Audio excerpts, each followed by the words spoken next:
Türkiýedäki türkmen migrantlary resmi namalaryny kanunlaşdyrmakda täze kynçylyklar bilen ýüzbeýiz boldylar.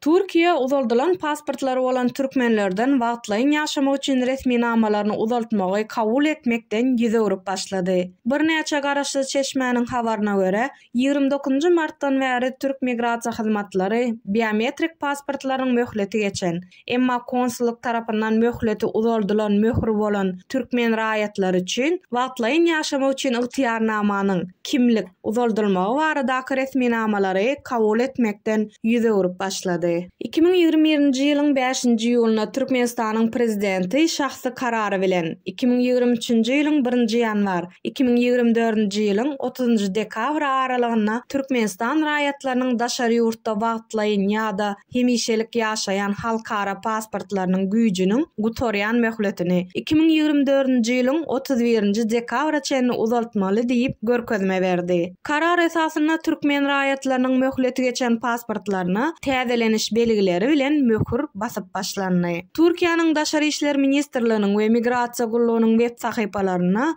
bu mesele boýunça resmi habar tapmadyk. Muňa garamazdan häzirki wagtda Türkmenistanyň bir näçe raýatyna ýaşamak üçin ruhsatnama, kimlik berilmedi. İstanbulyň Esenýurt we Fatih etraplarynyň migrasiýa bölümlerine ýüz tutan türkmenler hem şoňa meňzeş ýagdaýa duş geldiler. Bir näçe 10 ýyllyklaryň dowamyna ellerine 1996-njy ýyldan çıkan pasportu bolan müňlerçe raýatyň meselesiniň de howada galanlygyny ýadyňyzdan çykarmaň. Olaryň arasynda hatda TSSR berilen Sowet pasportlary bolan adamlar hem bar. Aslynda olar raýatlygy ýok adamlar. Türkmenistanyň Daşary işler ministrligi häzirki ýagdaýa düşündiriş bermekden saklanýar.